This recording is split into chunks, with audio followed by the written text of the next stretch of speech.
وقال الله لا تتخذوا إلهين اثنين إنما هو إله واحد فإياي فارهبون۔ اللہ کا فرمان ہے کہ دو خدا نہ بنا لو، خدا تو بس ایک ہی ہے، لہذا تم مجھی سے ڈرو، دو خدا نہ بنا لو۔ یعنی دو خداؤں کی نفی میں دو سے زیادہ خداؤں کی نفی آپ سے آپ شامل ہے۔ وَلَهُ مَا فِي السَّمَاوَاتِ وَالْأَرْضِ وَلَهُ الدِّينُ وَاصِبًا أَفَغَيْرَ اللَّهِ تَتَّقُونَ۔ اسی کا ہے وہ سب کچھ جو آسمانوں میں ہے اور جو زمین میں ہے، اور خالصاً اسی کا دین ساری کائنات میں چل رہا ہے، پھر کیا اللہ کو چھوڑ کر تم کسی اور سے تقویٰ کرو گے؟ ساری کائنات میں چل رہا ہے۔ دوسرے الفاظ میں اسی کی اطاعت پر اس پورے کارخانے ہستی کا نظام قائم ہے۔ کسی اور سے تقویٰ کرو گے۔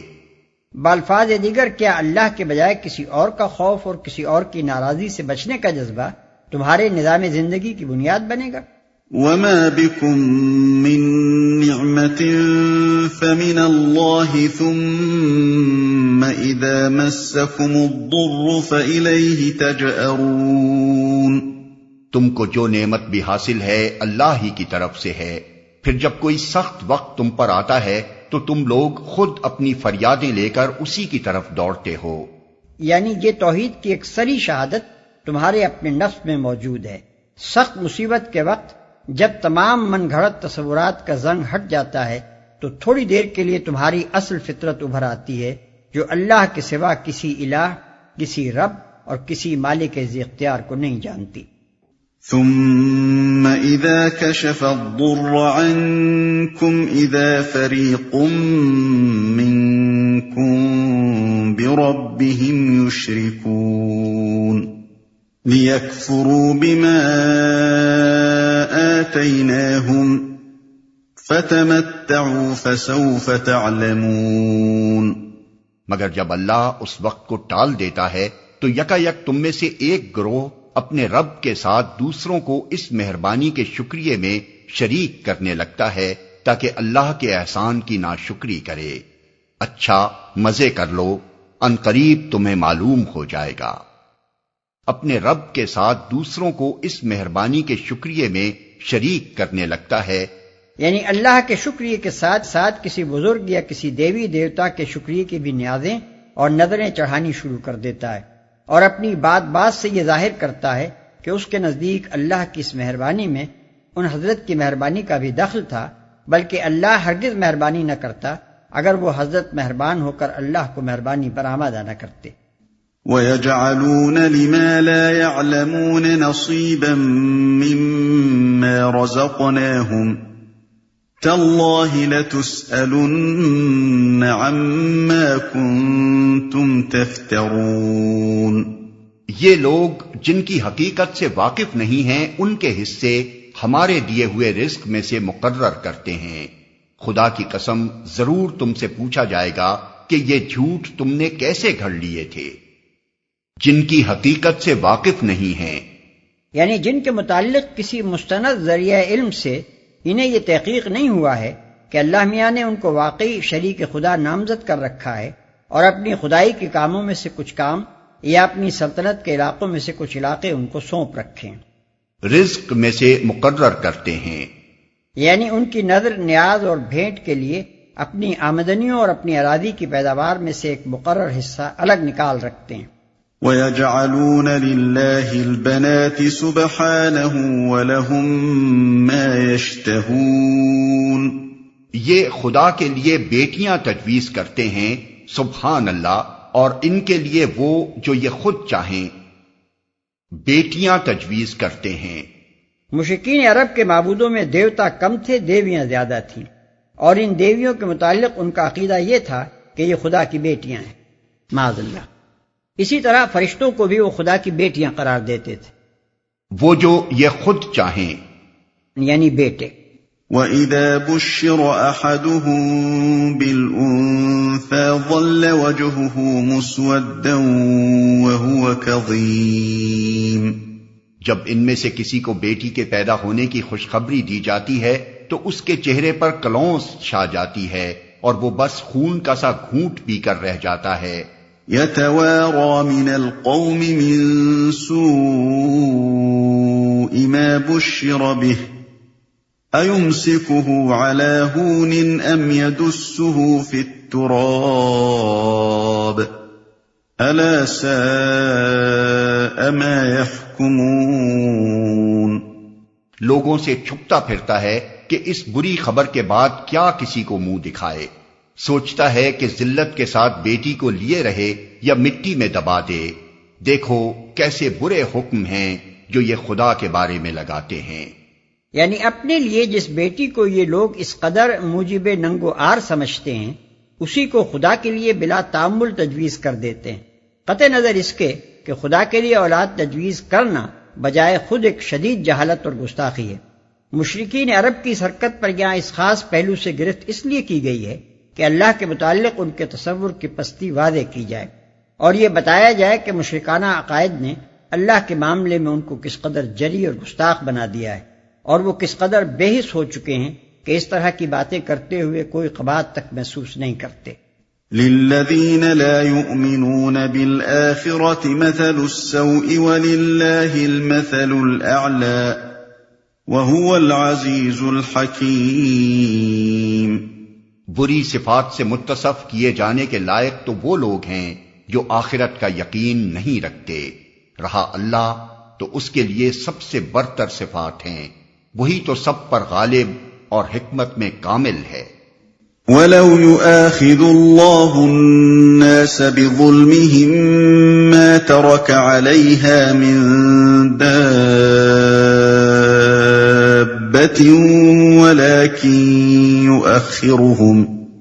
ولكن يؤخرهم إلى أجل مسمى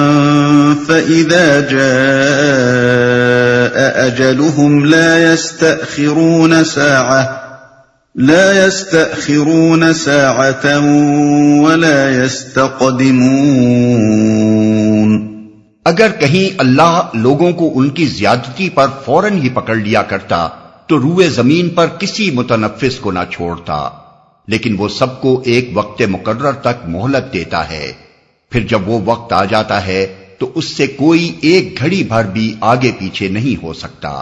وَيَجْعَلُونَ لِلَّهِ مَا يَكْرَهُونَ وَتَصِفُ أَلْسِنَتُهُمُ الْكَذِبَ أَنَّ لَهُمُ الْحُسْنَى لا جرم ان لهم النار وانهم مفرطون. آج یہ لوگ وہ چیزیں اللہ کے لیے تجویز کر رہے ہیں جو خود اپنے لیے انہیں ناپسند ہیں، اور جھوٹ کہتی ہیں ان کی زبانیں کہ ان کے لیے بھلا ہی بھلا ہے. ان کے لیے تو ایک ہی چیز ہے اور وہ ہے دوزخ کی آگ، ضرور یہ سب سے پہلے اس میں پہنچائے جائیں گے. تاللہ لقد ارسلنا الى من قبلك فزين لهم الشيطان اعمالهم فهو وليهم اليوم ولهم عذاب الیم. خدا کی قسم اے محمد، تم سے پہلے بھی بہت سی قوموں میں ہم رسول بھیج چکے ہیں، اور پہلے بھی یہی ہوتا رہا ہے کہ شیطان نے ان کے برے کرتوت انہیں خوشنما بنا کر دکھائے اور رسولوں کی بات انہوں نے مان کر نہ دی. وہی شیطان آج ان لوگوں کا بھی سرپرست بنا ہوا ہے اور یہ دردناک سزا کے مستحق بن رہے ہیں. وَمَا أَنزَلْنَا عَلَيْكَ الْكِتَابَ إِلَّا لِتُبَيِّنَ لَهُمُ الَّذِي اخْتَلَفُوا فِيهِ وَهُدًى وَرَحْمَةً لِقَوْمٍ يُؤْمِنُونَ. ہم نے یہ کتاب تم پر اس لیے نازل کی ہے کہ تم ان اختلافات کی حقیقت ان پر کھول دو جن میں یہ پڑے ہوئے ہیں. یہ کتاب رہنمائی اور رحمت بن کر اتری ہے ان لوگوں کے لیے جو اسے مان لیں. دوسرے الفاظ میں اس کتاب کے نزول سے ان لوگوں کو اس بات کا بہترین موقع ملا ہے کہ اوہام اور تقلیدی تخیلات کی بنا پر جن بے شمار مختلف مسلکوں اور مذہبوں میں یہ بٹ گئے ہیں، ان کے بجائے صداقت کی ایک ایسی پائیدار بنیاد پالیں جس پر یہ سب متفق ہو سکیں۔ اب جو لوگ اتنے بے وقوف ہیں کہ اس نعمت کے آ جانے پر بھی اپنی پچھلی حالت ہی کو ترجیح دے رہے ہیں، وہ تباہی اور ذلت کے سوا اور کوئی انجام دیکھنے والے نہیں ہیں۔ اب تو سیدھا راستہ وہی پائے گا اور وہی برکتوں اور رحمتوں سے مالا مال ہوگا جو اس کتاب کو مان لے گا۔ والله أنزل من السماء ماء فأحيا به الأرض بعد موتها إن في ذلك لآية لقوم يسمعون۔ تم ہر برسات میں دیکھتے ہو کہ اللہ نے آسمان سے پانی برسایا اور یکا یک مردہ پڑی ہوئی زمین میں اس کی بدولت جان ڈال دی، یقیناً اس میں ایک نشانی ہے سننے والوں کے لیے۔ وَإِنَّ لَكُمْ فِي الْأَنْعَامِ لَعِبْرَةً نُسْقِيكُم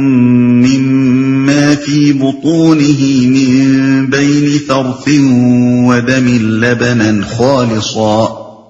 لَبَنًا خَالِصًا سَائِغًا لِلشَّارِبِينَ۔ اور تمہارے لیے مویشیوں میں بھی ایک سبق موجود ہے، ان کے پیٹ سے گوبر اور خون کے درمیان ہم ایک چیز تمہیں پلاتے ہیں، یعنی خالص دودھ جو پینے والوں کے لیے نہایت خوشگوار ہے، یعنی خالص دودھ۔ گوبر اور خون کے درمیان کا مطلب یہ ہے کہ جانور جو غذا کھاتے ہیں اس سے ایک طرف تو خون بنتا ہے اور دوسری طرف فضلہ، مگر انہی جانوروں کی صنف اناس میں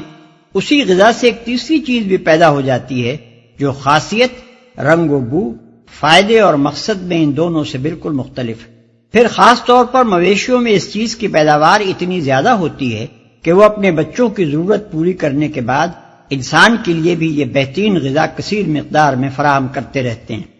وَمِن ثَمَرَاتِ النَّخِيلِ وَالْأَعْنَابِ تَتَّخِذُونَ مِنْهُ سَكَرًا وَرِزْقًا حَسَنًا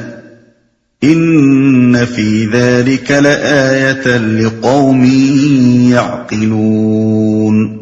اسی طرح کھجور کے درختوں اور انگور کی بیلوں سے بھی ہم ایک چیز تمہیں پلاتے ہیں جسے تم نشہ آور بھی بنا لیتے ہو، اور پاک رزق بھی، یقیناً اس میں ایک نشانی ہے عقل سے کام لینے والوں کے لیے۔ پاک رزق بھی، اس میں ایک ضمنی اشارہ اس مضمون کی طرف بھی ہے کہ پھلوں کے اس عرق میں وہ مادہ بھی موجود ہے جو انسان کے لیے حیات بخش غذا بن سکتا ہے، اور وہ مادہ بھی موجود ہے جو سڑ کر الکحل میں تبدیل ہو جاتا ہے۔ اب یہ انسان کی اپنی قوت انتخاب پر منحصر ہے کہ وہ اس سرچشمے سے پاک رزق حاصل کرتا ہے یا عقل و خرد زائل کر دینے والی شراب۔ ایک اور ضمنی اشارہ شراب کی حرمت کی طرف بھی ہے کہ وہ پاک رزق نہیں ہے۔ وَأَوْحَى رَبُّكَ إِلَى النَّحْلِ أَنِ اتَّخِذِي مِنَ الْجِبَالِ بُيُوتًا وَمِنَ الشَّجَرِ وَمِمَّا يَعْرِشُونَ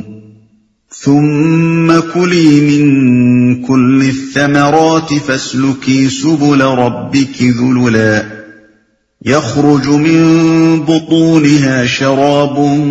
مُخْتَلِفٌ أَلْوَانُهُ فِيهِ شِفَاءٌ لِلنَّاسِ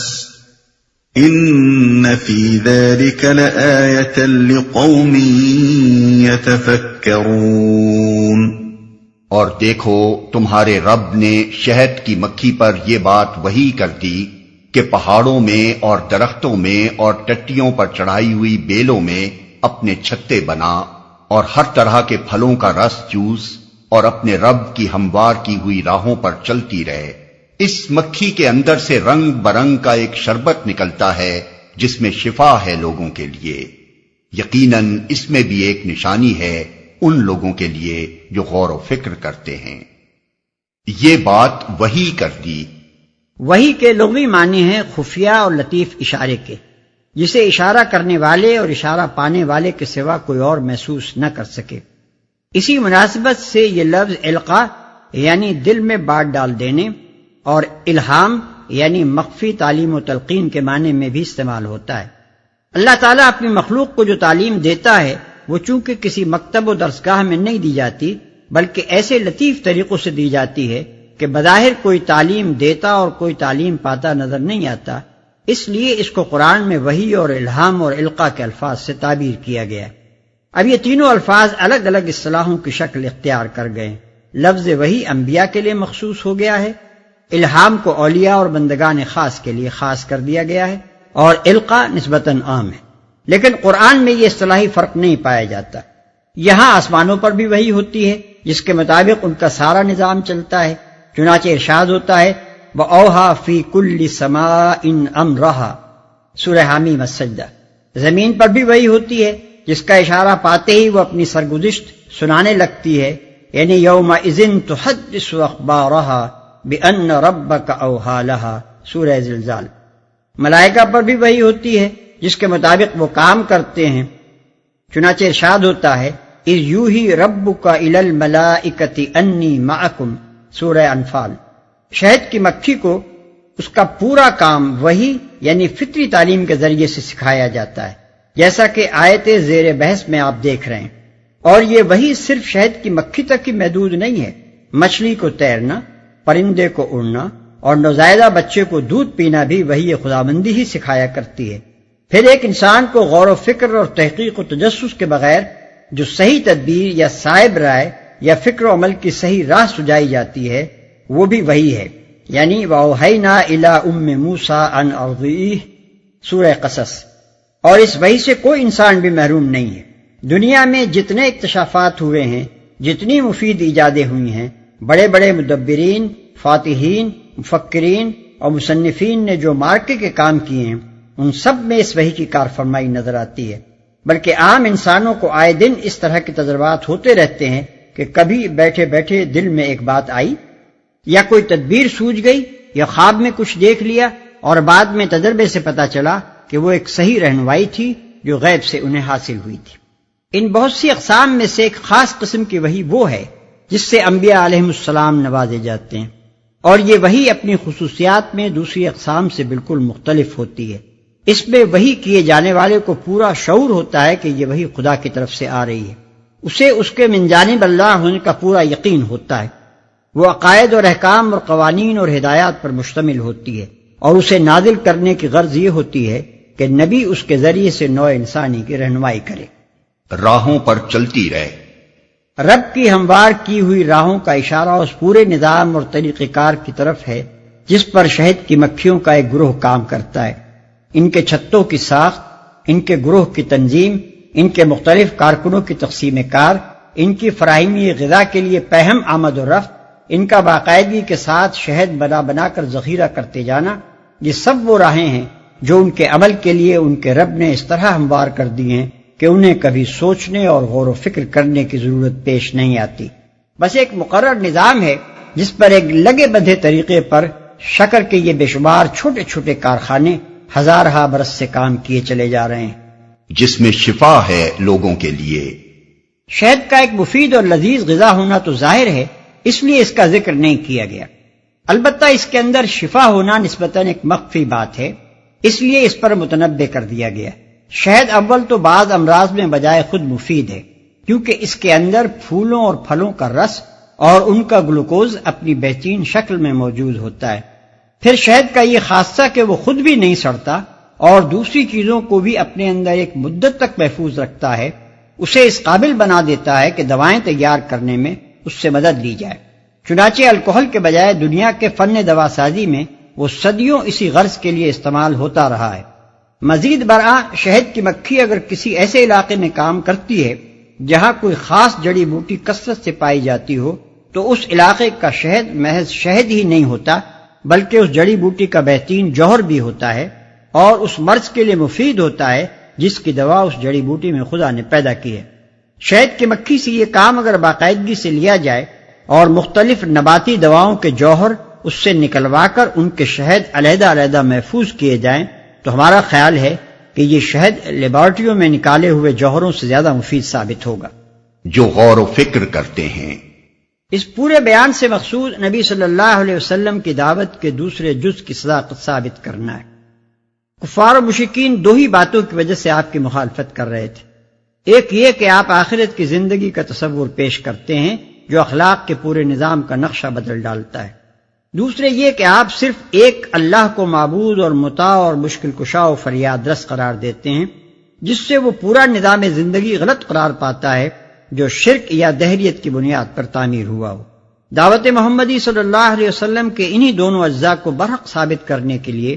یہاں آثار کائنات کی طرف توجہ دلائی گئی۔ بیان کا مدعا یہ ہے کہ اپنے گرد و پیش کی دنیا پر نگاہ ڈال کر دیکھ لو، یہ آثار جو ہر طرف پائے جاتے ہیں نبی کے بیان کی تصدیق کر رہے ہیں یا تمہارے اوہام و تخیلات کی؟ نبی کہتا ہے کہ تم مرنے کے بعد دوبارہ اٹھائے جاؤ گے، تم اسے ایک انہونی بات قرار دیتے ہو، مگر زمین ہر بارش کے موسم میں اس کا ثبوت فراہم کرتی ہے کہ اعادہ خلق نہ صرف ممکن ہے بلکہ روز تمہاری آنکھوں کے سامنے ہو رہا ہے۔ نبی کہتا ہے کہ یہ کائنات بے خدا نہیں ہے، تمہارے دہریے اس بات کو ایک بے ثبوت دعویٰ قرار دیتے ہیں، مگر مویشیوں کی ساخت، کھجوروں اور انگوروں کی بناوٹ اور شہد کی مکھیوں کی خلقت گواہی دے رہی ہے کہ ایک حکیم اور رب رحیم نے ان چیزوں کو ڈیزائن کیا ہے، ورنہ کیوں کر ممکن تھا کہ اتنے جانور اور اتنے درخت اور اتنی مکھیاں مل جل کر انسان کے لیے ایسی ایسی نفیس اور لذیذ اور مفید چیزیں اس باقاعدگی کے ساتھ پیدا کرتی رہتی۔ نبی کہتا ہے کہ اللہ کے سوا کوئی تمہاری پرستش اور حمد و ثنا اور شکر و وفا کا مستحق نہیں ہے، تمہارے مشرکین اس پر ناک منہ چڑھاتے ہیں اور اپنے بہت سے معبودوں کی نظر و نیاز بجا لانے پر اصرار کرتے ہیں، مگر تم خود ہی بتاؤ کہ یہ دودھ اور یہ کھجوریں اور یہ انگور اور یہ شہد جو تمہاری بہترین غذائیں ہیں خدا کے سوا اور کس کی بخشی ہوئی نعمتیں ہیں؟ کس دیوی یا دیوتا یا ولی نے تمہاری رزق رسانی کے لیے یہ انتظامات کیے ہیں؟ واللہ خلقکم ثم یتوفاکم ومنکم من يرد الى ارذل العمر لكي لا يعلم بعد علم شيئا ان اللہ علیم قدیر۔ اور دیکھو اللہ نے تم کو پیدا کیا، پھر وہ تم کو موت دیتا ہے اور تم میں سے کوئی بدترین عمر کو پہنچا دیا جاتا ہے تاکہ سب کچھ جاننے کے بعد پھر کچھ نہ جانے۔ حق یہ ہے کہ اللہ ہی علم میں بھی کامل ہے اور قدرت میں بھی۔ موت دیتا ہے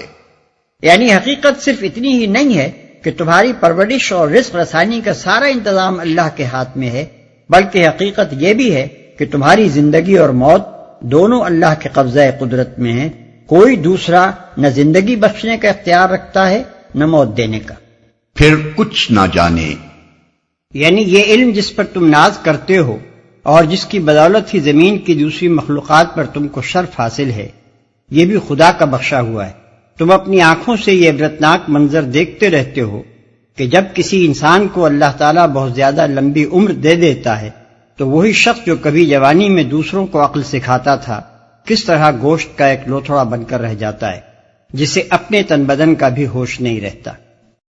واللہ فضل بعضکم علی بعض فی الرزق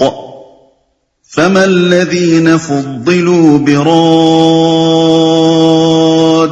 رزقهم على ما ملكت أيمانهم فهم فيه سواء أفبنعمة الله يجحدون۔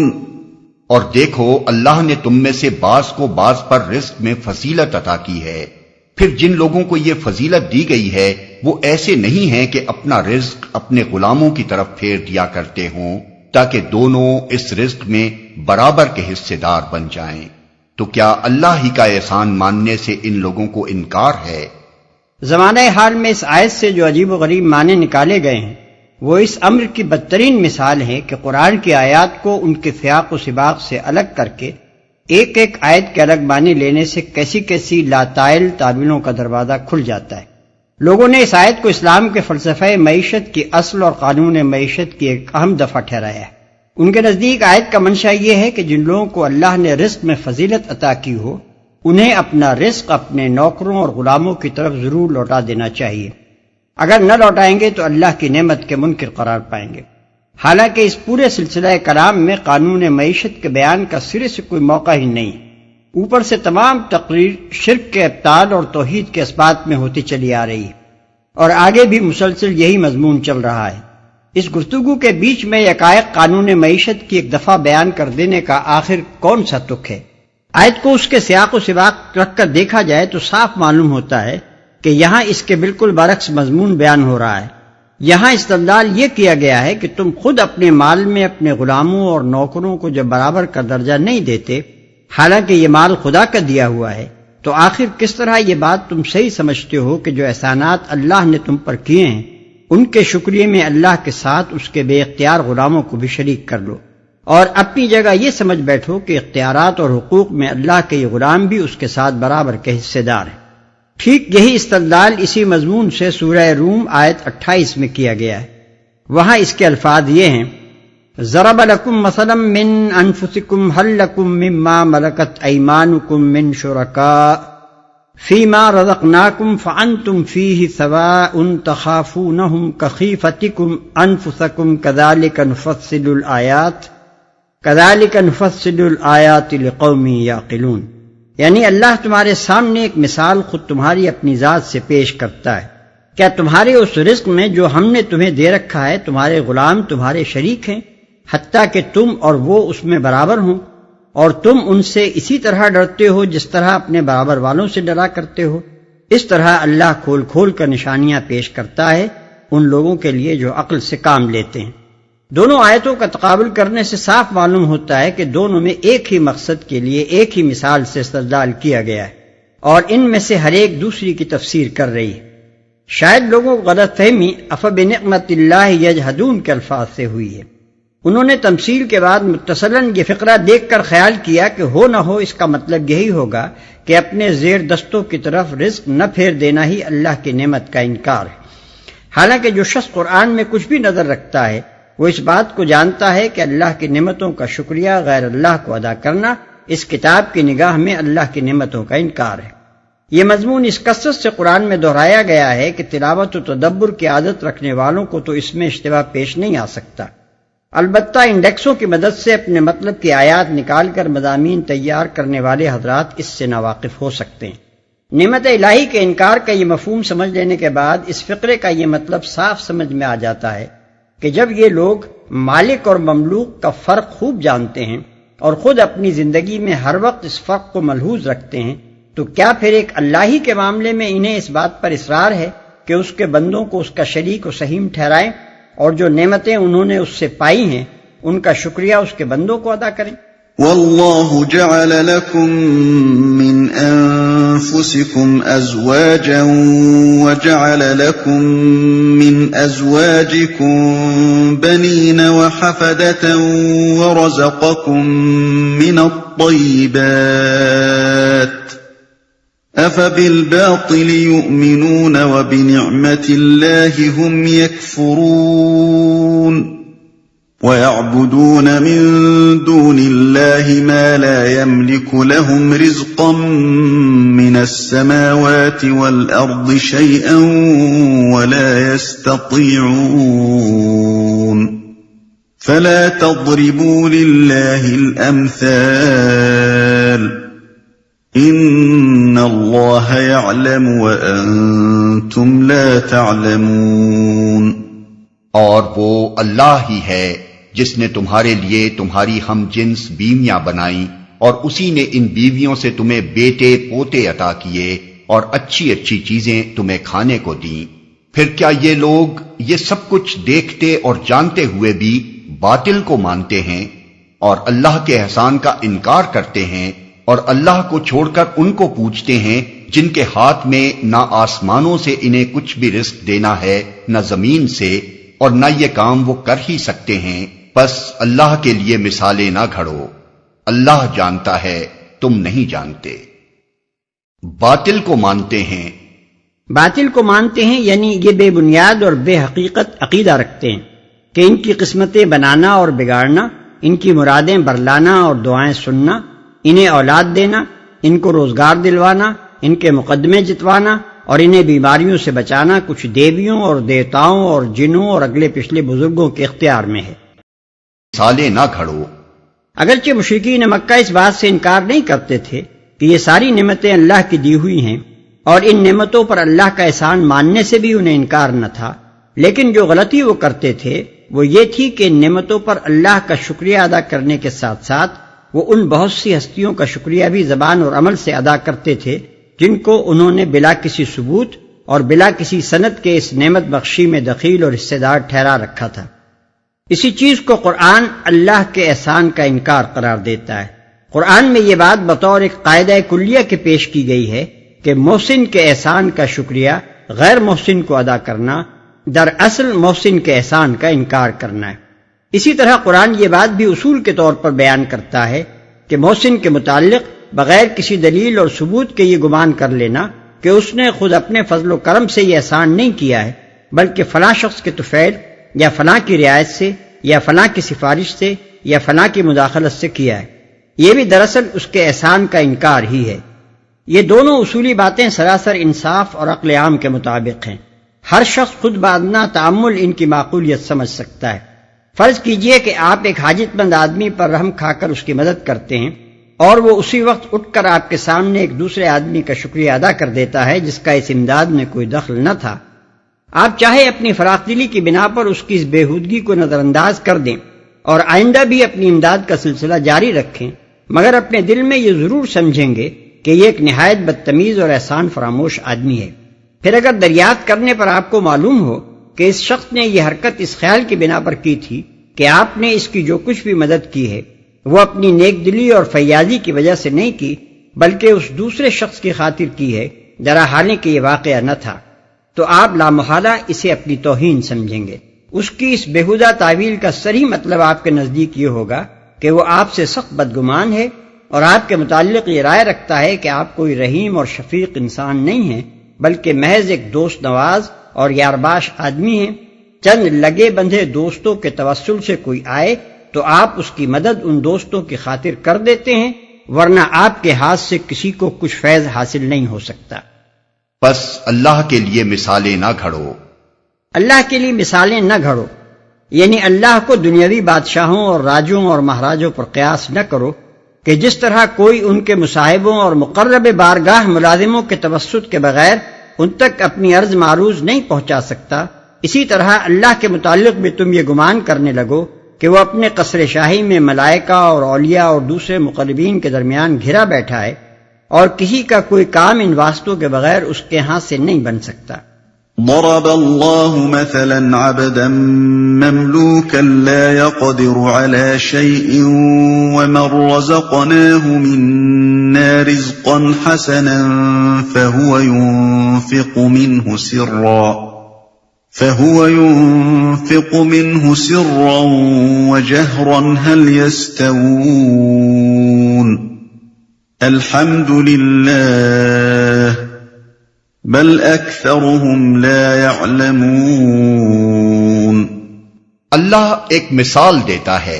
ایک تو ہے غلام جو دوسرے کا مملوک ہے اور خود کوئی اختیار نہیں رکھتا،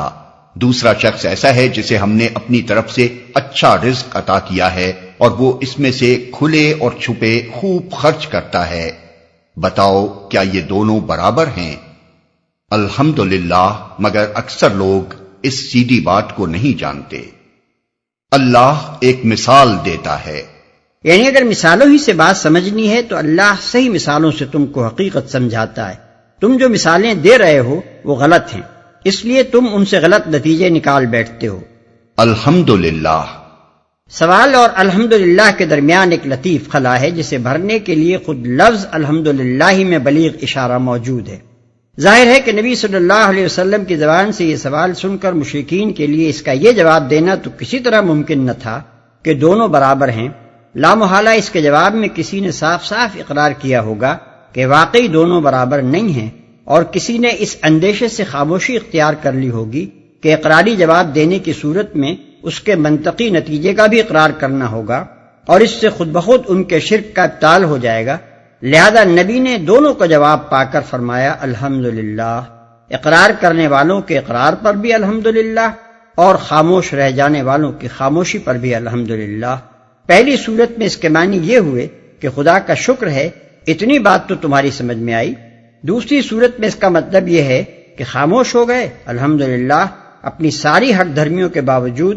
دونوں کو برابر کہہ دینے کی ہمت تم بھی نہ کر سکے۔ اس سیدھی بات کو نہیں جانتے۔ یعنی باوجود کہ انسانوں کے درمیان وہ صریح طور پر با اختیار اور بے اختیار کے فرق کو محسوس کرتے ہیں، اور اس فرق کو ملحوظ رکھ کر ہی دونوں کے ساتھ الگ الگ طرز عمل اختیار کرتے ہیں، پھر بھی وہ ایسے جاہل و نادان بنے ہوئے ہیں کہ خالق اور مخلوق کا فرق ان کی سمجھ میں نہیں آتا۔ خالق کی ذات اور صفات اور حقوق اور اختیارات سب میں وہ مخلوق کو اس کا شریک سمجھ رہے ہیں، اور مخلوق کے ساتھ وہ طرز عمل اختیار کر رہے ہیں جو صرف خالق کے ساتھ ہی اختیار کیا جا سکتا ہے۔ عالم اسباب میں کوئی چیز مانگنی ہو تو گھر کے مالک سے مانگیں گے، نہ کہ گھر کے غلام سے، مگر مبدأ فیض سے حاجات طلب کرنی ہو تو کائنات کے مالک کو چھوڑ کر اس کے بندوں کے آگے ہاتھ پھیلا دیں گے۔ وضرب الله مثلا الرجلين أحدهما أبكم لا يقدر على شيء وهو كل على مولاه أينما يوجهه لا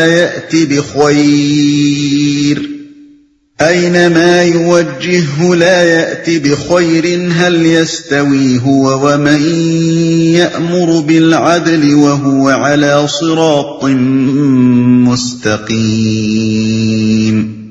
اللہ ایک اور مثال دیتا ہے، دو آدمی ہیں، ایک گونگا بہرا ہے، کوئی کام نہیں کر سکتا، اپنے آقا پر بوجھ بنا ہوا ہے، جدھر بھی وہ اسے بھیجے کوئی بھلا کام اس سے بن نہ آئے۔ دوسرا شخص ایسا ہے کہ انصاف کا حکم دیتا ہے اور خود راہ راست پر قائم ہے۔ بتاؤ کیا یہ دونوں یکساں ہیں؟ پہلی مثال میں اللہ اور بناوٹی معبودوں کے فرق کو صرف اختیار اور بے اختیاری کے اعتبار سے نمایاں کیا گیا تھا۔ اب اس دوسری مثال میں وہی فرق اور زیادہ کھول کر صفات کے لحاظ سے بیان کیا گیا ہے۔ مطلب یہ ہے کہ اللہ اور بناوٹی معبودوں کے درمیان فرق صرف اتنا ہی نہیں ہے کہ ایک با اختیار مالک ہے اور دوسرا بے اختیار غلام، بلکہ مزید برآں یہ فرق بھی ہے کہ یہ غلام نہ تمہاری پکار سنتا ہے، نہ اس کا جواب دے سکتا ہے، نہ کوئی کام با اختیار خود کر سکتا ہے۔ اس کی اپنی زندگی کا سارا انحصار اس کے آقا کی ذات پر ہے، اور آقا اگر کوئی کام اس پر چھوڑ دے تو وہ کچھ بھی نہیں بنا سکتا۔ بخلاف اس کے آقا کا حال یہ ہے کہ صرف ناطق ہی نہیں، ناطق حکیم ہے، دنیا کو عدل کا حکم دیتا ہے، اور صرف فاعل مختار ہی نہیں، فاعل برحق ہے، جو کچھ کرتا ہے راستی اور صحت کے ساتھ کرتا ہے۔ بتاؤ یہ کون سی دانائی ہے کہ تم ایسے آقا اور ایسے غلام کو یکساں سمجھ رہے ہو۔ وَلِلَّهِ غَيْبُ السَّمَاوَاتِ وَالْأَرْضِ وَمَا أَمْرُ السَّاعَةِ إِلَّا كَلَمْحِ الْبَصَرِ أَوْ هُوَ أَقْرَبُ إِنَّ اللَّهَ عَلَى كُلِّ شَيْءٍ قَدِيرٌ۔ اور زمین و آسمان کے پوشیدہ حقائق کا علم تو اللہ ہی کو ہے، اور قیامت کے برپا ہونے کا معاملہ کچھ دیر نہ لے گا، مگر بس اتنی کہ جس میں آدمی کی پلک جھپک جائے، بلکہ اس سے بھی کچھ کم۔ حقیقت یہ ہے کہ اللہ سب کچھ کر سکتا ہے، علم تو اللہ ہی کو ہے۔ بعد کے فقرے سے معلوم ہوتا ہے کہ یہ دراصل جواب ہے کفار مکہ کے اس سوال کا جو وہ اکثر نبی صلی اللہ علیہ وسلم سے کیا کرتے تھے کہ اگر واقعی وہ قیامت آنے والی ہے جس کی تم ہمیں خبر دیتے ہو تو آخر وہ کس تاریخ کو آئے گی؟ یہاں ان کے سوال کو نقل کیے بغیر اس کا جواب دیا جا رہا ہے، بلکہ اس سے بھی کچھ کم، یعنی قیامت رفتہ رفتہ کسی طویل مدت میں واقع نہ ہوگی، نہ اس کی آمد سے پہلے تم دور سے اس کو آتے دیکھو گے کہ سنبھل سکو اور کچھ اس کے لیے تیاری کر سکو۔ وہ تو کسی روز اچانک چشم زدن میں، بلکہ اس سے بھی کم مدت میں آ جائے گی۔ لہذا جس کو غور کرنا ہو سنجیدگی کے ساتھ غور کرے، اور اپنے رویے کے متعلق جو فیصلہ بھی کرنا ہو جلدی کر لے۔ کسی کو اس بھروسے پر نہ رہنا چاہیے کہ ابھی تو قیامت دور ہے، جب آنے لگے گی تو اللہ سے معاملہ درست کر لیں گے۔ توحید کی تقریر کے درمیان یکایک قیامت کا یہ ذکر اس لیے کیا گیا ہے کہ لوگ توحید اور شرک کے درمیان کسی ایک عقیدے کے انتخاب کے سوال کو محض ایک نظری سوال نہ سمجھ بیٹھیں۔ انہیں یہ احساس رہنا چاہیے کہ ایک فیصلے کی گھڑی کسی نامعلوم وقت پر اچانک آ جانے والی ہے، اور اس وقت اسی انتخاب کے صحیح یا غلط ہونے پر آدمی کی کامیابی اور ناکامی کا مدار ہوگا۔ اس تنبیہ کے بعد پھر وہی سلسلہ تقریر شروع ہو جاتا ہے جو اوپر سے چلا آ رہا تھا۔ وَاللَّهُ أَخْرَجَكُم مِّن بُطُونِ أُمَّهَاتِكُمْ لَا تَعْلَمُونَ شَيْئًا وَجَعَلَ لَكُمُ السَّمْعَ وَالْأَبْصَارَ وَالْأَفْئِدَةَ وَجَعَلَ لَكُمُ السَّمْعَ وَالْأَبْصَارَ وَالْأَفْئِدَةَ لَعَلَّكُمْ تَشْكُرُونَ۔ اللہ نے تم کو تمہاری ماؤں کے پیٹوں سے نکالا اس حالت میں کہ تم کچھ نہ جانتے تھے۔ اس نے تمہیں کان دیے، آنکھیں دیں اور سوچنے والے دل دیے، اس لیے کہ تم شکر گزار بنو۔ سوچنے والے دل دیے یعنی وہ ذرائع جن سے تمہیں دنیا میں ہر طرح کی واقفیت حاصل ہوئی اور تم اس لائق ہوئے کہ دنیا کے کام چلا سکو۔ انسان کا بچہ پیدائش کے وقت جتنا بے بس اور بے خبر ہوتا ہے اتنا کسی جانور کا نہیں ہوتا، مگر یہ صرف اللہ کے دیے ہوئے ذرائع علم یعنی سماعت، بینائی اور تعقل و تفکر ہی ہیں جن کی بدولت وہ ترقی کر کے تمام موجودات ارضی پر حکمرانی کرنے کے لائق بن جاتا ہے۔ تم شکر گزار بنو یعنی اس خدا کے شکر گزار جس نے یہ بے بہا نعمتیں تم کو عطا کی۔ ان نعمتوں کی اس سے بڑھ کر ناشکری اور کیا ہو سکتی ہے کہ ان کانوں سے آدمی سب کچھ سنے مگر ایک خدا ہی کی بات نہ سنے، ان آنکھوں سے سب کچھ دیکھے مگر ایک خدا ہی کی آیات نہ دیکھے، اور اس دماغ سے سب کچھ سوچے مگر ایک یہی بات نہ سوچے کہ میرا وہ محسن کون ہے جس نے یہ انعامات مجھے دیے ہیں۔ أَلَمْ يَرَوْا إِلَى الطَّيْرِ مُسَخَّرَاتٍ فِي جَوِّ السَّمَاءِ مَا يُمْسِكُهُنَّ إِلَّا اللَّهُ إِنَّ فِي ذَلِكَ لَآيَاتٍ لِقَوْمٍ يُؤْمِنُونَ۔ کیا ان لوگوں نے کبھی پرندوں کو نہیں دیکھا کہ فضائے آسمانی میں کس طرح مسخر ہیں؟ اللہ کے سوا کس نے ان کو تھام رکھا ہے؟ اس میں بہت نشانیاں ہیں ان لوگوں کے لیے جو ایمان لاتے ہیں۔ وَاللَّهُ جَعَلَ لَكُم مِّن بُيُوتِكُمْ سَكَنًا وَجَعَلَ لَكُم مِّن جُلُودِ الْأَنْعَامِ بُيُوتًا تستخفونها يوم ظعنكم ويوم إقامتكم ومن أصوافها وأوبارها وأشعارها أثاثا ومتاعا إلى حين۔ اللہ نے تمہارے لیے تمہارے گھروں کو جائے سکون بنایا، اس نے جانوروں کی کھالوں سے تمہارے لیے ایسے مکان پیدا کیے جنہیں تم سفر اور قیام دونوں حالتوں میں ہلکا پاتے ہو۔ اس نے جانوروں کے صوف اور اون اور بالوں سے تمہارے لیے پہننے اور برتنے کی بہت سی چیزیں پیدا کر دیں جو زندگی کی مدت مقررہ تک تمہارے کام آتی ہیں۔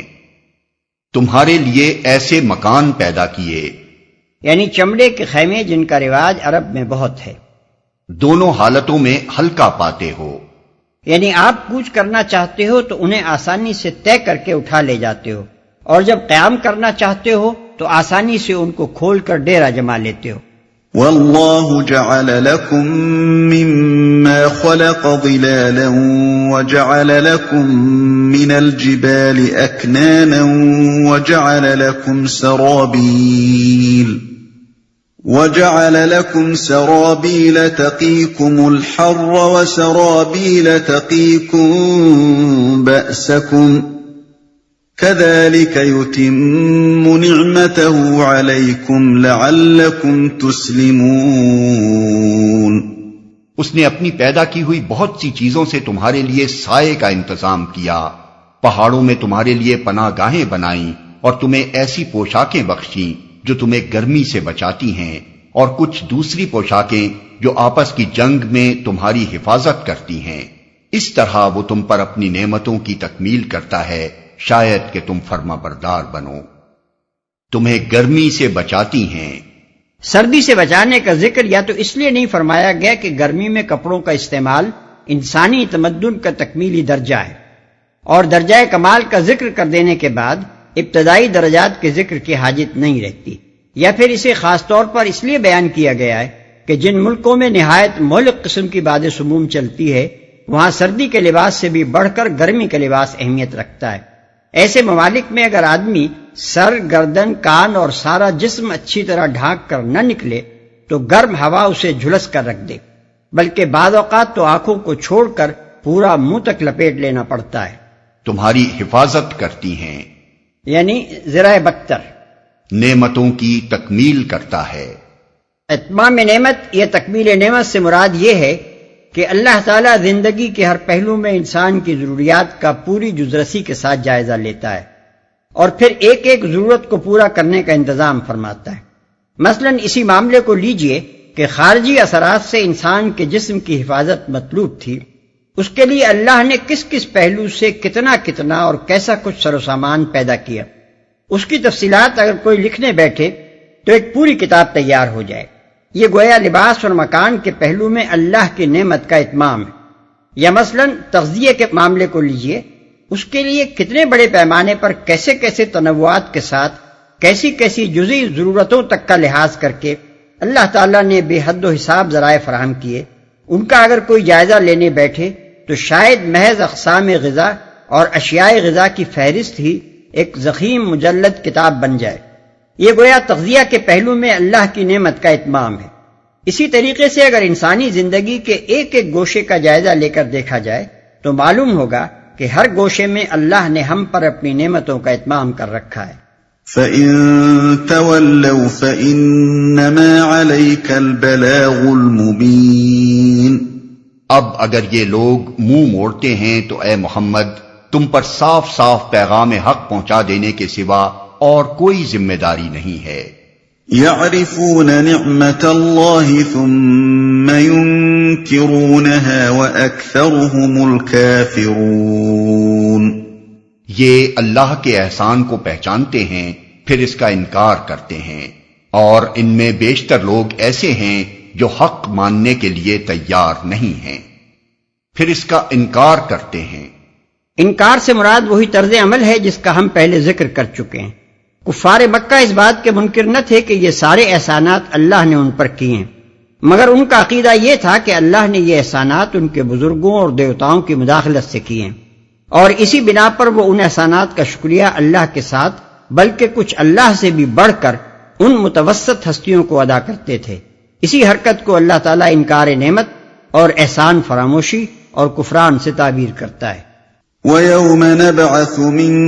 كُلِّ أُمَّةٍ شَهِيدًا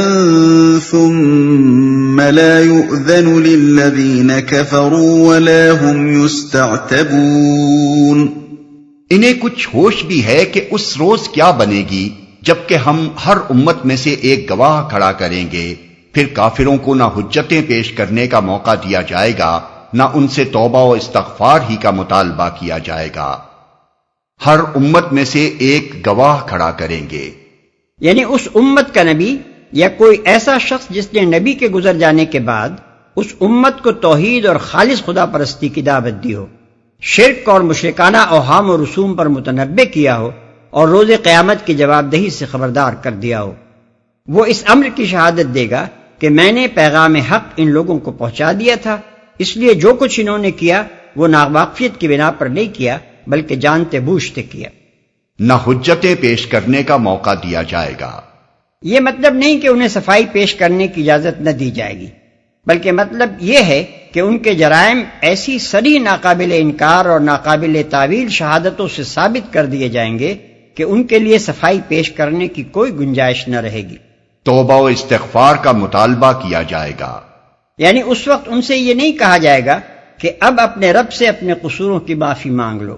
کیونکہ وہ فیصلے کا وقت ہوگا، معافی طلب کرنے کا وقت گزر چکا ہوگا۔ قرآن اور حدیث دونوں اس معاملے میں ناطق ہیں کہ توبہ و استغفار کی جگہ دنیا ہے نہ کہ آخرت، اور دنیا میں بھی اس کا موقع صرف اسی وقت تک ہے جب تک آثار موت طاری نہیں ہو جاتے۔ جس وقت آدمی کو یقین ہو جائے کہ اس کا آخری وقت آن پہنچا ہے، اس وقت کی توبہ ناقابل قبول ہے۔ موت کی سرحد میں داخل ہوتے ہی آدمی کی مہلت عمل ختم ہو جاتی ہے اور صرف جزا و سزا ہی کا استحقاق باقی رہ جاتا ہے۔ وَإِذَا رَأَى الَّذِينَ ظَلَمُوا الْعَذَابَ فَلَا يُخَفَّفُ عَنْهُمْ وَلَا هُمْ يُنظَرُونَ۔ ظالم لوگ جب ایک دفعہ عذاب دیکھ لیں گے تو اس کے بعد نہ ان کے عذاب میں کوئی تخفیف کی جائے گی اور نہ انہیں ایک لمحہ بھر کی مہلت دی جائے گی۔ وَإِذَا رَأَى الَّذِينَ أَشْرَكُوا شُرَكَاءَهُمْ قَالُوا رَبَّنَا هَٰؤُلَاءِ شُرَكَاؤُنَا قالوا ربنا هؤلاء شركاؤنا الذين كنا ندعو من دونك فألقوا إليهم القول إنكم لكاذبون۔ اور جب وہ لوگ جنہوں نے دنیا میں شرک کیا تھا اپنے ٹھہرائے ہوئے شریکوں کو دیکھیں گے تو کہیں گے اے پروردگار یہی ہیں ہمارے وہ شریک جنہیں ہم تجھے چھوڑ کر پکارا کرتے تھے۔ اس پر ان کے وہ معبود انہیں صاف جواب دیں گے کہ تم جھوٹے ہو۔ اس کا مطلب یہ نہیں ہے کہ وہ بجائے خود اس واقعے کا انکار کریں گے کہ مشرکین انہیں حاجت روائی و مشکل کشائی کے لیے پکارا کرتے تھے، بلکہ دراصل وہ اس واقعے کے متعلق اپنے علم و اطلاع اور اس پر اپنی رضامندی و ذمہ داری کا انکار کریں گے۔ وہ کہیں گے کہ ہم نے تو کبھی تم سے یہ نہیں کہا تھا کہ تم خدا کو چھوڑ کر ہمیں پکارو، نہ ہم تمہاری اس حرکت پر راضی تھے، بلکہ ہمیں تو خبر تک نہ تھی کہ تم ہمیں پکار رہے ہو۔ تم نے اگر ہمیں سمیع الدعا اور مجیب الدعوات اور دستگیر و فریاد رس قرار دیا تھا تو یہ قطعی ایک جھوٹی بات تھی جو تم نے گھڑ لی تھی، اور اس کے ذمہ دار تم خود تھے۔ اب ہمیں اس کی ذمہ داری میں لپیٹنے کی کوشش کیوں کرتے ہو؟ وَأَلْقَوْا إِلَى اللَّهِ يَوْمَئِذٍ السَّلَمَ وَضَلَّ عَنْهُمْ مَا كَانُوا يَفْتَرُونَ۔ اس وقت یہ سب اللہ کے آگے جھک جائیں گے اور ان کی وہ ساری افترا پردازیاں رفو چکر ہو جائیں گی جو یہ دنیا میں کرتے رہے تھے۔ یعنی وہ سب غلط ثابت ہوں گی، جن جن سہاروں پر وہ دنیا میں بھروسہ کیے ہوئے تھے وہ سارے کے سارے گم ہو جائیں گے۔ کسی فریاد رس کو وہاں فریاد رسی کے لیے موجود نہ پائیں گے، کوئی مشکل کشا ان کی مشکل حل کرنے کے لیے نہیں ملے گا، کوئی آگے بڑھ کر یہ کہنے والا نہ ہوگا کہ یہ میرے متوسل تھے، انہیں کچھ نہ کہا جائے۔ الذين كفروا وصدوا عن سبيل الله زدناهم عذابا فوق العذاب بما كانوا يفسدون۔ جن لوگوں نے خود کفر کی راہ اختیار کی اور دوسروں کو اللہ کی راہ سے روکا انہیں ہم عذاب پر عذاب دیں گے اس فساد کے بدلے جو وہ دنیا میں برپا کرتے رہے۔ عذاب پر عذاب دیں گے، یعنی ایک عذاب خود کفر کرنے کا اور دوسرا عذاب دوسروں کو راہ خدا سے روکنے کا۔ وَيَوْمَ نَبْعَثُ فِي كُلِّ أُمَّةٍ شَهِيدًا عَلَيْهِمْ مِنْ أَنفُسِهِمْ وَجِئْنَا بِكَ شَهِيدًا عَلَى هَؤُلَاءِ وَنَزَّلْنَا عَلَيْكَ الْكِتَابَ تِبْيَانًا لِكُلِّ شَيْءٍ وَهُدًى وَرَحْمَةً وَبُشْرَى لِلْمُسْلِمِينَ۔ اے محمد انہیں اس دن سے خبردار کر دو جبکہ ہم ہر امت میں خود اسی کے اندر سے ایک گواہ اٹھا کھڑا کریں گے جو اس کے مقابلے میں شہادت دے گا، اور ان لوگوں کے مقابلے میں شہادت دینے کے لیے ہم تمہیں لائیں گے، اور یہ اسی شہادت کی تیاری ہے کہ ہم نے یہ کتاب تم پر نازل کر دی ہے جو ہر چیز کی صاف صاف وضاحت کرنے والی ہے، اور ہدایت اور رحمت اور بشارت ہے ان لوگوں کے لیے جنہوں نے سر تسلیم خم کر دیا ہے۔ صاف صاف وضاحت کرنے والی ہے، یعنی ہر ایسی چیز کی وضاحت جس پر ہدایت و ضلالت اور فلاح و خسران کا مدار ہے، جس کا جاننا راست روی کے لیے ضروری ہے، جس سے حق اور باطل کا فرق نمایاں ہوتا ہے۔ غلطی سے لوگ تبیان لکل شیء اور اس کی ہم معنی آیات کا مطلب یہ لے لیتے ہیں کہ قرآن میں سب کچھ بیان کر دیا گیا ہے، پھر وہ اسے نبھانے کے لیے قرآن سے سائنس اور فنون کے عجیب عجیب مضامین نکالنے کی کوشش شروع کر دیتے ہیں۔ جنہوں نے سر تسلیم خم کر دیا ہے،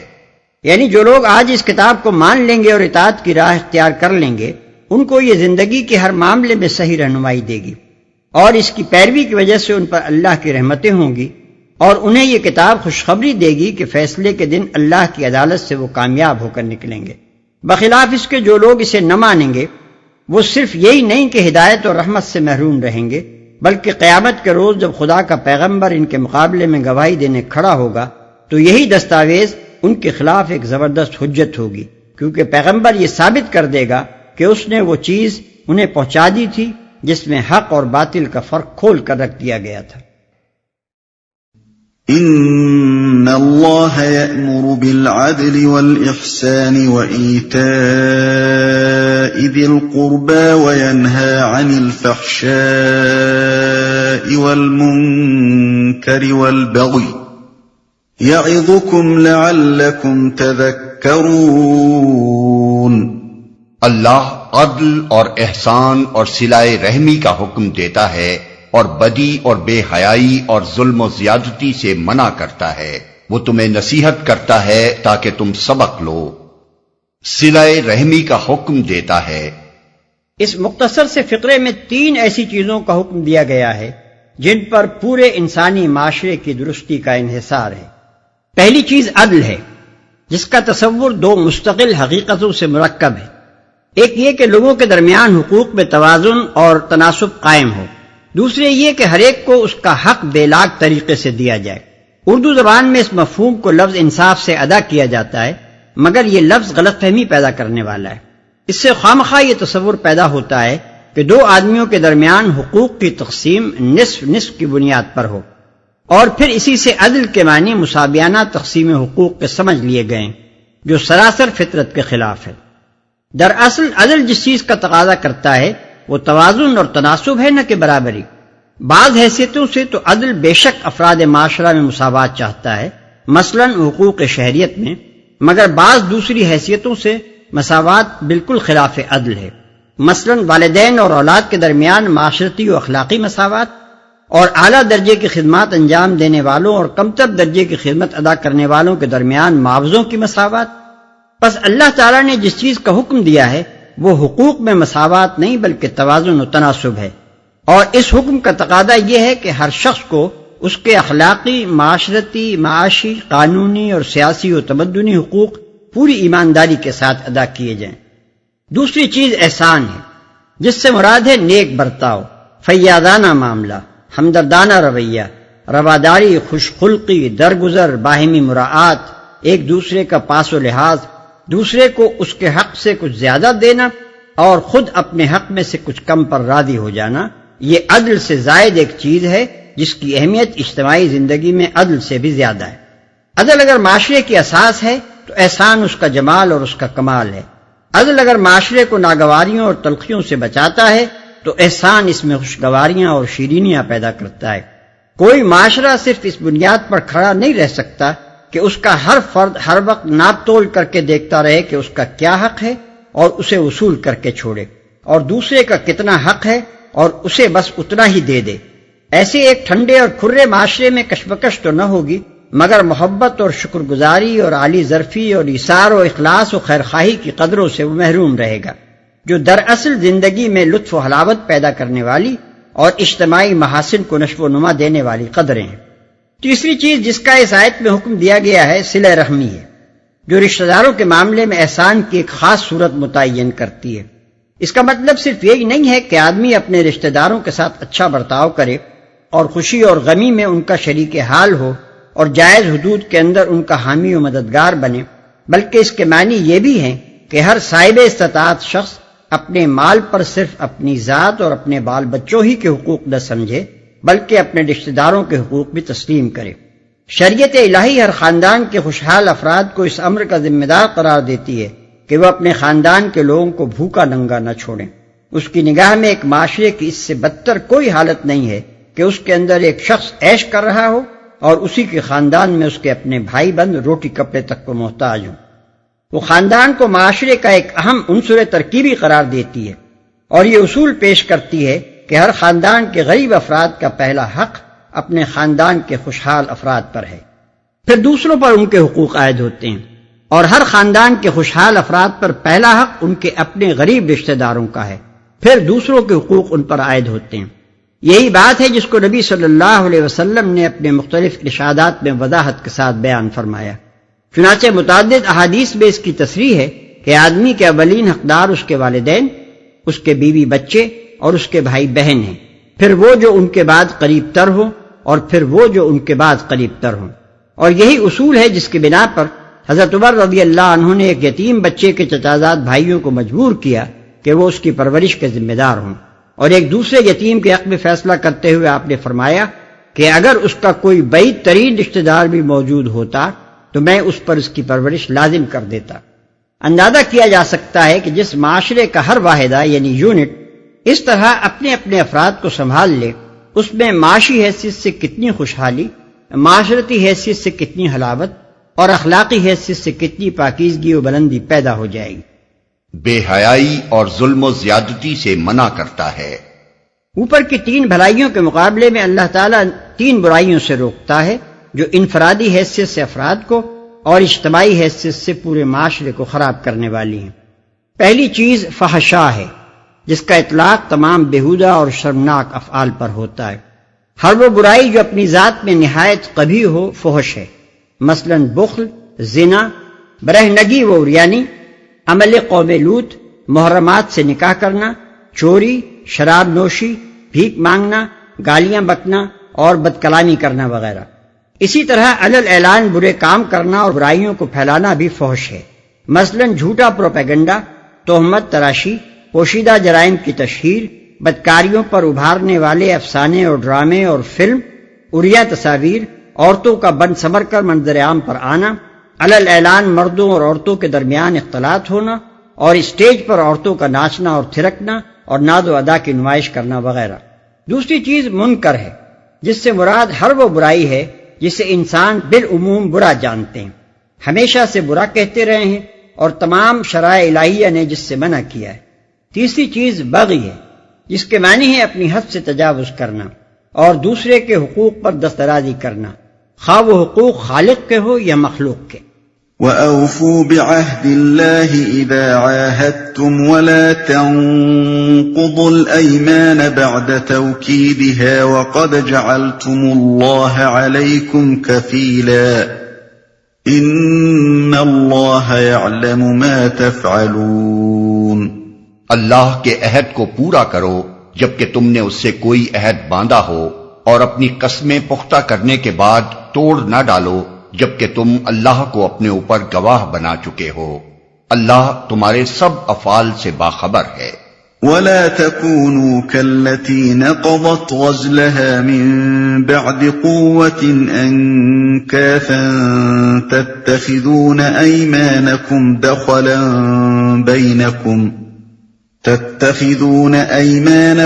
دَخَلًا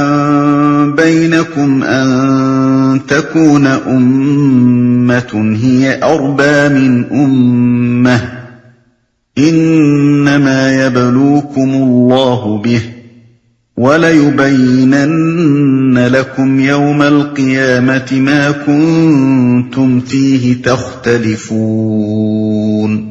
تمہاری حالت اس عورت کی سی نہ ہو جائے جس نے آپ ہی محنت سے سوت کاٹا اور پھر آپ ہی اسے ٹکڑے ٹکڑے کر ڈالا۔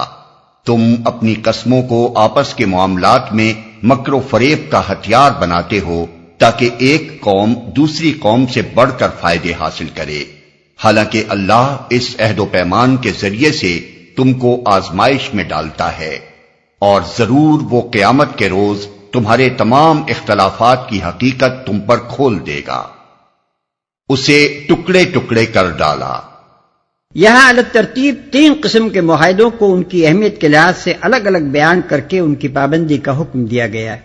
ایک وہ عہد جو انسان نے خدا کے ساتھ باندھا ہو اور یہ اپنی اہمیت میں سب سے بڑھ کر ہے۔ دوسرا وہ عہد جو ایک انسان یا گروہ نے دوسرے انسان یا گروہ سے باندھا ہو اور اس پر اللہ کی قسم کھائی ہو یا کسی نہ کسی طور پر اللہ کا نام لے کر اپنے قول کی پختگی کا یقین دلایا ہو، یہ دوسرے درجے کی اہمیت رکھتا ہے۔ تیسرا وہ عہد و پیمان جو اللہ کا نام لیے بغیر کیا گیا ہو، اس کی اہمیت اوپر کی دونوں قسموں کے بعد ہے، لیکن پابندی ان سب کی ضروری ہے اور خلاف ورزی ان میں سے کسی کی بھی روا نہیں ہے۔ تم کو آزمائش میں ڈالتا ہے۔ یہاں خصوصیت کے ساتھ عہد شکنی کی اس بدترین قسم پر ملامت کی گئی ہے جو دنیا میں سب سے بڑھ کر موجب فساد ہوتی ہے اور جسے بڑے بڑے اونچے درجے کے لوگ بھی کار ثواب سمجھ کر کرتے ہیں اور اپنی قوم سے داد پاتے ہیں۔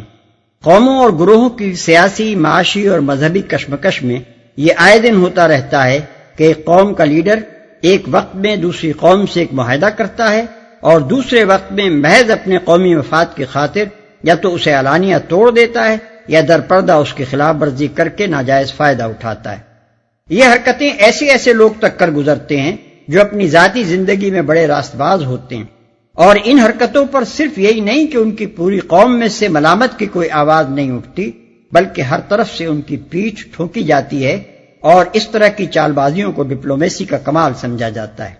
اللہ تعالیٰ اس پر متنبہ فرماتا ہے، ہر معاہدہ دراصل معاہدہ کرنے والے شخص اور قوم کے اخلاق و دیانت کی آزمائش ہے، اور جو لوگ اس آزمائش میں ناکام ہوں گے وہ اللہ کی عدالت میں مواخذے سے نہ بچ سکیں گے۔ اختلافات کی حقیقت تم پر کھول دے گا، یعنی یہ فیصلہ تو قیامت ہی کے روز ہوگا کہ جن اختلافات کی بنا پر تمہارے درمیان کشمکش برپا ہے ان میں برسر حق کون ہے اور برسر باطل کون۔ لیکن بہرحال خواہ کوئی سراسر حق پر ہی کیوں نہ ہو اور اس کا حریف بالکل گمراہ اور باطل پرست ہی کیوں نہ ہو، اس کے لیے یہ کسی طرح جائز نہیں ہو سکتا کہ وہ اپنے گمراہ حریف کے مقابلے میں عہد شکنی اور کذب و افطراء اور مکر و فریب کے ہتھیار استعمال کرے۔ اگر وہ ایسا کرے گا تو قیامت کے روز اللہ کے امتحان میں ناکام ثابت ہوگا، کیونکہ حق پرستی صرف نظریے اور مقصد ہی میں صداقت کا مطالبہ نہیں کرتی، طریقہ کار اور ذرائع میں بھی صداقت ہی چاہتی ہے۔ یہ بات خصوصیت کے ساتھ ان مذہبی گروہوں کی تنبیہ کے لیے فرمائی جا رہی ہے جو ہمیشہ اس غلط فہمی میں مبتلا رہے ہیں کہ ہم چونکہ خدا کے طرفدار ہیں اور ہمارا فریق مقابل خدا کا باغی ہے، اس لیے ہمیں حق پہنچتا ہے کہ اسے جس طریقے سے بھی ممکن ہو زک پہنچائیں۔ ہم پر ایسی کوئی پابندی نہیں ہے کہ خدا کے باغیوں کے ساتھ معاملہ کرنے میں بھی صداقت، امانت اور وفائے عہد کا لحاظ رکھیں۔ ٹھیک یہی بات تھی جو عرب کے یہودی کہا کرتے تھے کہ لیس علینا فی الامیین سبیل، یعنی مشرکین عرب کے معاملے میں ہم پر کوئی پابندی نہیں ہے، ان سے ہر طرح کی خیانت کی جا سکتی ہے، جس چال اور تدبیر سے بھی خدا کے پیاروں کا بھلا ہو اور کافروں کو زک پہنچے وہ بالکل روا ہے، اس پر کوئی مواخذہ نہ ہوگا۔ وَلَوْ شَاءَ اللَّهُ لَجَعَلَكُمْ أُمَّةً وَاحِدَةً وَلَكِنْ يُضِلُّ مَنْ يَشَاءُ وَيَهْدِي مَنْ يَشَاءُ وَلَتُسْأَلُنَّ عَمَّا كُنْتُمْ تَعْمَلُونَ۔ اگر اللہ کی مشیت یہ ہوتی کہ تم میں کوئی اختلاف نہ ہو تو وہ تم سب کو ایک ہی امت بنا دیتا، مگر وہ جسے چاہتا ہے گمراہی میں ڈالتا ہے اور جسے چاہتا ہے راہ راست دکھا دیتا ہے، اور ضرور تم سے تمہارے اعمال کی باز پرس ہو کر رہے گی۔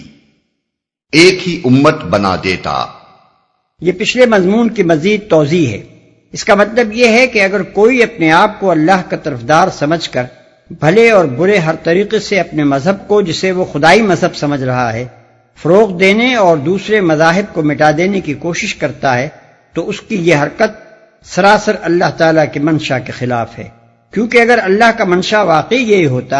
کہ انسان سے مذہبی اختلافات کا اختیار چھین لیا جائے اور چاروں ناچار سارے انسانوں کو ایک ہی مذہب کا پیرو بنا کر چھوڑا جائے، تو اس کے لیے اللہ کو اپنے نام نہاد طرفداروں کی اور ان کے ذلیل ہتھ کنڈوں سے مدد لینے کی کوئی حاجت نہ تھی۔ یہ کام تو وہ خود اپنی تخلیقی طاقت سے کر سکتا تھا، وہ سب کو مومن و فرما بردار پیدا کر دیتا اور کفر و معصیت کی طاقت چھین لیتا، پھر کس کی مجال تھی کہ ایمان و طاعت کی راہ سے بال برابر بھی جنبش کر سکتا۔ راہ راست دکھا دیتا ہے، یعنی انسان کو اختیار و انتخاب کی آزادی اللہ نے خود ہی دی ہے،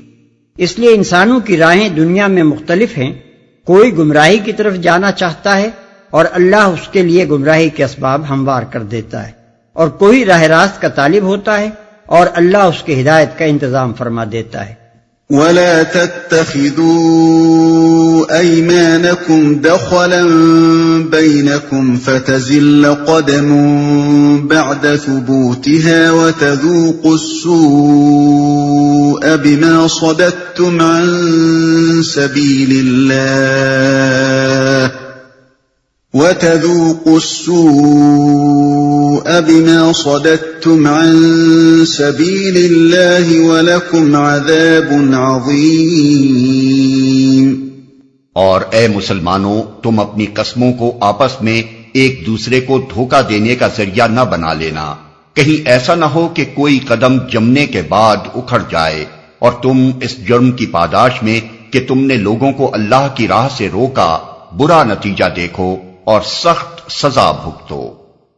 قدم جمنے کے بعد اکھڑ جائے، یعنی کوئی شخص اسلام کی صداقت کا قائل ہو جانے کے بعد محض تمہاری بد اخلاقی دیکھ کر اس دین سے برگشتہ ہو جائے اور اس وجہ سے وہ اہل ایمان کے گروہ میں شامل ہونے سے رک جائے کہ اس گروہ کے جن لوگوں سے اس کو سابقہ پیش آیا ہو ان کو اخلاق و معاملات میں اس نے کفار سے کچھ بھی مختلف نہ پایا ہو۔ وَلَا تَشْتَرُوا بِعَهْدِ اللَّهِ ثَمَنًا قَلِيلًا إِنَّمَا عِندَ اللَّهِ هُوَ خَيْرٌ لَكُمْ إِن كُنتُمْ تَعْلَمُونَ۔ اللہ کے عہد کو تھوڑے سے فائدے کے بدلے نہ بیچ ڈالو، جو کچھ اللہ کے پاس ہے وہ تمہارے لیے زیادہ بہتر ہے اگر تم جانو۔ اللہ کے عہد کو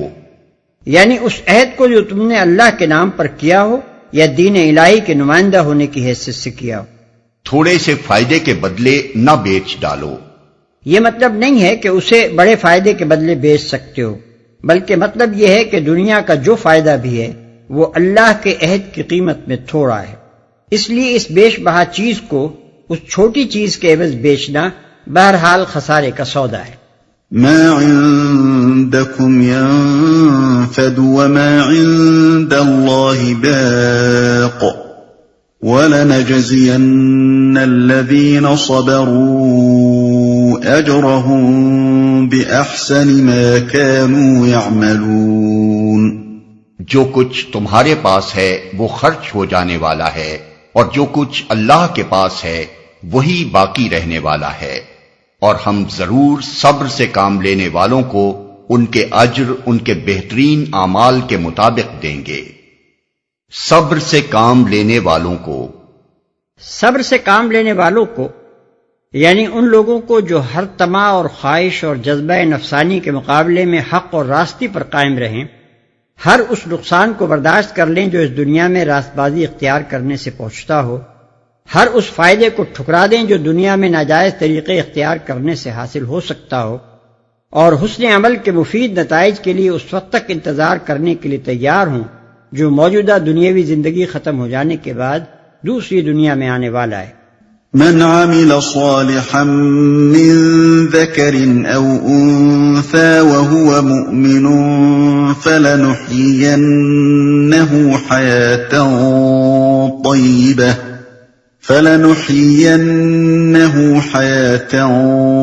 طيبة ولنجزينهم أجرهم بأحسن ما كانوا يعملون۔ جو شخص بھی نیک عمل کرے گا خواہ وہ مرد ہو یا عورت بشرطے کہ ہو وہ مومن،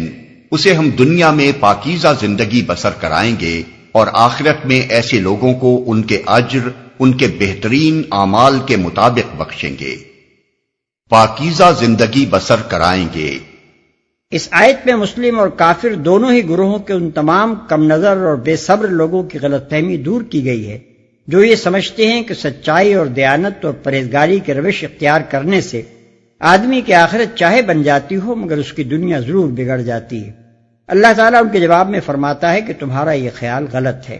اس صحیح رویے سے محض آخرت ہی نہیں بنتی دنیا بھی بنتی ہے۔ جو لوگ حقیقت میں ایماندار اور پاک باز اور معاملے کے کھرے ہوتے ہیں ان کی دنیاوی زندگی بھی بے ایمان اور بدعمل لوگوں کے مقابلے میں صریحاً بہتر رہتی ہے۔